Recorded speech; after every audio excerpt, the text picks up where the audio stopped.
Vamos a hacer un viaje por uno de los siglos más convulsos y a la vez más brillantes de las letras españolas. Es una historia que nace de un desastre, se forja en la guerra y nos regala un genio literario que, la verdad, es incomparable. Todo empieza con un grito de guerra, ¿no? Recordad el Maine, al infierno con España. Con un eslogan así de contundente, la prensa sensacionalista de Estados Unidos, le echó gasolina al fuego. La explosión de un barco en La Habana se convirtió en la excusa perfecta para una guerra que iba a cambiarlo todo, el mapa del mundo y, sobre todo, el alma de un país. Y aquí está la gran pregunta que vamos a intentar responder hoy. ¿Cómo es posible que de un trauma colectivo, de una humillación militar en toda regla, surgiera un renacimiento artístico tan potente? Parece una contradicción, ¿verdad? Pues vamos a verlo. Esta es nuestra hoja de ruta. Empezamos con la crisis que lo desencadenó todo. Luego conoceremos a esas dos generaciones que le dieron la vuelta a la literatura. Nos detendremos en la historia de un poeta que fue víctima directa de la guerra. Y finalmente cruzaremos el charco para descubrir el siguiente gran estallido creativo en nuestra lengua. Venga, pues vamos al lío. Empecemos por el principio, por ese momento que lo cambió todo. El famoso desastre del 98. Es que, en poquísimo tiempo, el viejo imperio se vino abajo como un castillo de naipes. La guerra en Cuba coge una nueva dimensión con la entrada de Estados Unidos tras la explosión del Maine. ¿Y el resultado? Pues es demoledor. 2 derrotas navales humillantes y la firma de un tratado en París que, básicamente, certifica el fin de lo que quedaba del imperio. Pero ojo, que el coste más terrible no está en los barcos hundidos, sino en este número. Más de 53.000. Es una auténtica barbaridad, y lo peor de todo es que la inmensa mayoría de estos soldados no murieron por las balas del enemigo, no, murieron de fiebre amarilla, de malaria, murieron en definitiva por el abandono y por unas condiciones sanitarias pésimas. Este dato por sí solo es la radiografía de un país en plena decadencia. Y claro, ante un golpe así tenía que haber una reacción. De ese trauma nace el regeneracionismo. Intelectuales como Joaquín Costa que, básicamente, le hicieron una autopsia al país y dijeron: señores, España está enferma. O la operamos y la modernizamos de arriba abajo, o esto no tiene remedio. Sus ideas, desde luego, van a marcar todo el siglo que estaba por empezar. Y ahora sí, veamos cómo respondieron los escritores. La reacción fue muy clara. Si hemos perdido el imperio de fuera, entonces vamos a mirar hacia adentro, vamos a buscar en el alma de España. Y aquí los tenemos: Unamuno, Baroja, Valle-Inclán, Azorín, un grupo de pensadores y escritores que sintieron el dolor de la decadencia española y se pusieron a analizarla con una mirada muy crítica, a veces incluso desgarrada. Su obsesión era el problema de España.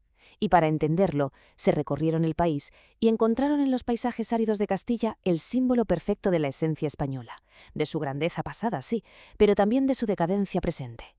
Por eso su estilo es sobrio, directo, sin adornos y sobre todo muy subjetivo.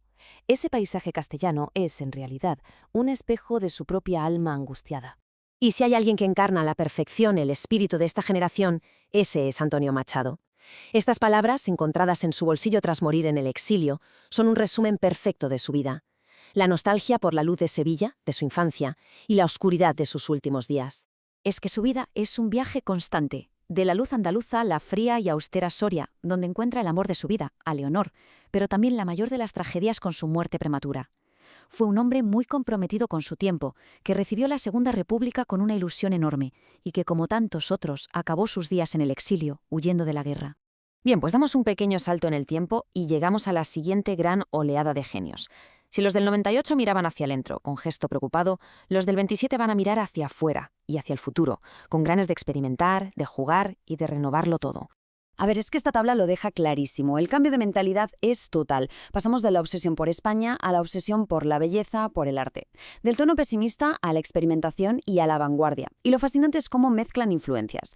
Recuperan a los clásicos del siglo de oro, como Góngora, pero a la vez se empapan de lo más moderno que llegaba de Europa, como el surrealismo. Su objetivo no era analizar España, sino reinventar por completo su lenguaje artístico. Y claro, la voz más poderosa, más reconocible de esta generación es la de Federico García Lorca. Un verso como este, tan musical, tan enigmático, ya te abre la puerta a su universo único, donde lo popular y lo más vanguardista se dan la mano de una forma mágica. Es que el talento de Lorca era descomunal. Lo mismo te escribía El romancero gitano, recuperando la tradición andaluza con un éxito arrollador, que se iba a Nueva York y volvía con un libro surrealista y de una modernidad increíble. O te dejaba sin aliento con una obra de teatro tan brutal como La casa de Bernarda Alba. Un genio total, cuyo talento fue asesinado de la forma más cruel al inicio de la Guerra Civil, fusilado por las tropas sublevadas en 1936. Y ahora vamos a detenernos en un poeta cuya vida es, quizá, el símbolo más trágico de la fractura que supuso la Guerra Civil para España. La historia de Miguel Hernández es simplemente desgarradora. De ser un pastor que aprendió a escribir poesía, leyendo a los clásicos a escondidas, pasó a ser un poeta comprometido con los más débiles. Luchó en el bando republicano y el final de la guerra supuso para él un auténtico calvario. Fue condenado y pasó por varias cárceles hasta que la tuberculosis acabó con su vida con tan solo 31 años. Este verso, de la elegía a su amigo del alma Ramón Sige, lo resume todo. Es el dolor por la pérdida personal, claro, pero es también el dolor por la pérdida de un país entero, de una generación que quedó rota y silenciada por la guerra. Y tras la herida de la Guerra Civil y los largos años de la dictadura en España, el epicentro de la creatividad en lengua española va a cruzar el Océano Atlántico. Y allí va a surgir algo completamente nuevo, un lenguaje que va a fascinar al mundo entero: el realismo mágico. ¿En qué consiste? Pues, dicho de forma sencilla, en contar cosas fantásticas, maravillosas, sacadas de los mitos de América, como si fueran lo más normal del mundo.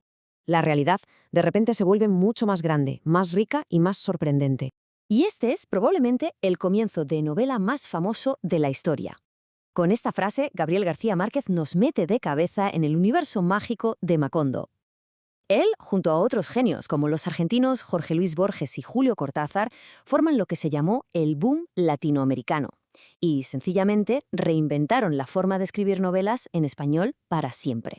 Y todo este recorrido nos lleva a una reflexión final. Después de ver cómo se reacciona a una crisis, a una guerra, al exilio, ¿qué podemos aprender de todo esto para nuestro propio presente? ¿Cómo responde el arte a los grandes traumas de una sociedad?